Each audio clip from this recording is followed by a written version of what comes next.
Hello नमस्ते सबैजनालाई। आज चाहिँ मेरो चाहिँ कलेज छुट्टी भएको थियो नि त, अनि त्यही भएर म चाहिँ घर जानलाई कान्छी चोक आएको थिएँ। अनि कान्छी चोकबाट चाहिँ म घर जानको लागि बस पर्खिरहेको थिएँ। अनि कति त्यो इनोरामा कति आन्दोलन भइरहेको थियो नि त, अहिले पनि भइरहेको छ। अनि आन्दोलनले गर्दाखेरि चाहिँ बसहरू सबै उता जाने बस पनि जान नदिएर अनि यतै यो कान्छी चोकबाट यता कान्छी चोकपट्टि नै पठाउँदैछ नि त। अनि बाटोमा अलिअलि उतो पनि थियो, जाम त थिएन। त्यो कान्छी चोकमा चाहिँ पुलिसहरूले सबैलाई पठाइरहेको थियो क्या। अनि यता कान्छी चोकपट्टि पठाइरहेको थियो। अनि एकछिनपछि बस पनि आयो। अनि म त्यो बसमा चढेँ।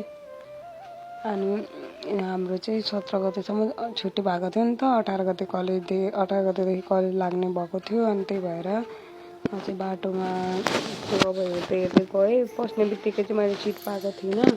अनि एकछिनपछि सिट पाएँ। अनि आनन्दले बसेर आएँ। आज घाम पनि लागेको थिएन, शीतल थियो। मलाई चाहिँ जहिले अगाडिकै सिट चाहिन्छ क्या बस्ने बेलामा प्रायः। अनि म अगाडितिर त्यो स्कुल बसमा पनि म अगाडि नै बसिरहेको हुन्छु क्या, त्यो छेउकै सिटमा। अनि आज पनि अगाडिकै सिटमा बसिरहेको थिएँ। अनि अगाडिको सिटमा बसेर आउँदाखेरि चाहिँ रमाइलो लाग्छ क्या, वरिपरि हेर्दै आयो होइन। अनि म चाहिँ त्यो चढ्ने छेउमै एउटा सिट थियो क्या, अनि त्यसमै चढेर आएँ।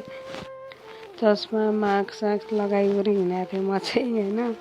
अनि यो चाहिँ चत्रा जाने झन्डा चोकको बाटो हो। यो चाहिँ यहाँ आइपुगेपछि चाहिँ 5:06 जस्तो हुन्छ क्या चत्रा आइपुगेपछि चाहिँ मलाई। अनि कस्तो शीतल थियो, बादलहरू लागेको थियो, बिचबिचमा घाम लागेको थियो होइन। अनि पछाडि चत्रा आइपुगेँ। चत्रा आइपुगेपछि चाहिँ आनन्द भयो होइन।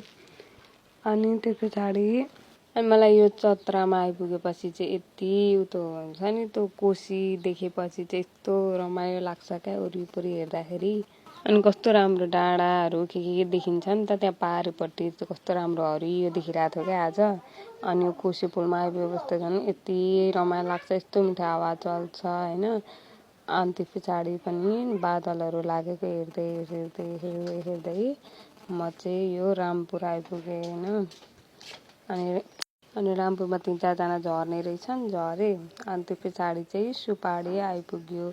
सुपाडीको पनि जङ्गल कस्तो राम्रो छ, मलाई कस्तो मनपर्छ होइन। अनि यहाँ चाहिँ एउटा मन्दिर छ। अनि त्यो मन्दिरमा यसो ढोग्यौँ सोग्यौँ अनि हिँड्यौँ। अनि म चाहिँ घर आइपुग्न आँट्यो भनेर खुसी भएर बसिरहेको थिएँ होइन। 45 चोकमा आइपुगेको थियो यतिखेर चाहिँ। अनि 45 चोकबाट चाहिँ बस हिँड्यो। अनि त्यो पछाडि बर्खे डाँडा आइपुग्यो। बर्खे डाँडा आइपुगेपछि चाहिँ घर पुग्न त्यति धेरै टाइम लाग्दैन नि त। अनि यहाँ चाहिँ झरेँ म बसबाट। अनि हाम्रो चोकदेखि चाहिँ 10 मिनट जति लाग्छ नि त घर पुग्नलाई हिँड्दै। अनि बस चल्दैन भनेर डर लागिरहेको थियो, तर बस चाहिँ चलिरहेको रहेछ। अनि म चाहिँ घर आएँ, भाइलाई भेटेँ, मम्मीलाई, पुनुलाई, सबैजनालाई भेटेँ। आजको लागि यति नै, भेटौँला अर्को मिनी ब्लगमा। बाई बाई सबैजनालाई।